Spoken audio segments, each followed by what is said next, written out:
We are now in the middle of describing our partitioning algorithm. Our variable all left less is currently 1, which means that every value in the array to the left of this index has a value that's less than the pivot. And what we show down here is that set of values, which is 31, which is indeed less, but we're not promising anything else is less than the pivot.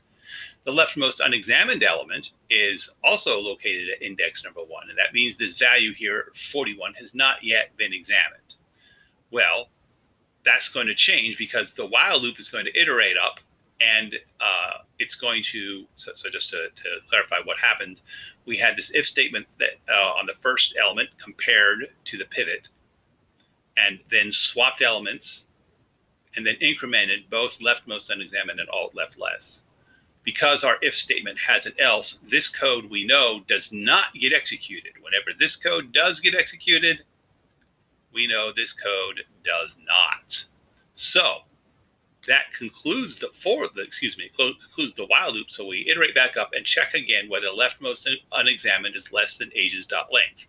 Leftmost unexamined has increased by 1, but it still hasn't reached the value 8, which is the length of the array.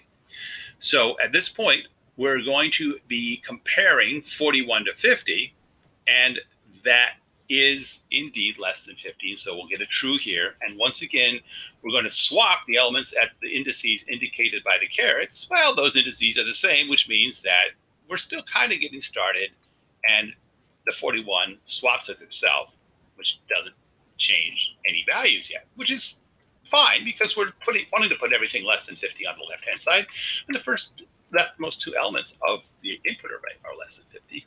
Hardly surprising, not a problem. But here, now things get interesting because this time through the while loop, this conditional is false.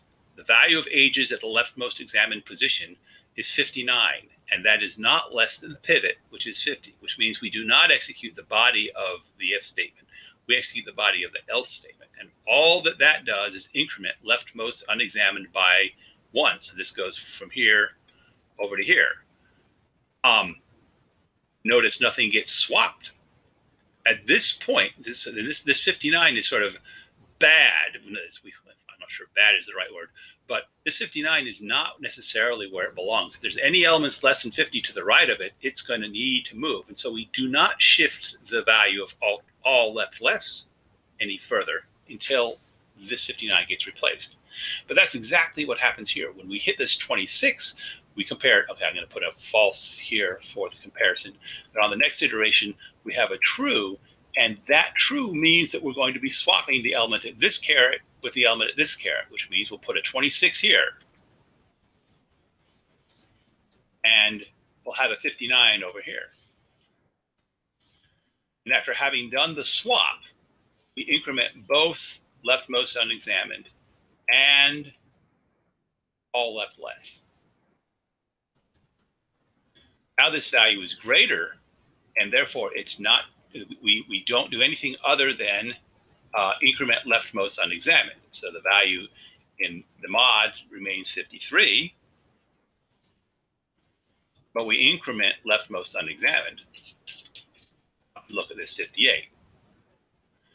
This value is greater as well, which means that we put down the 58 again.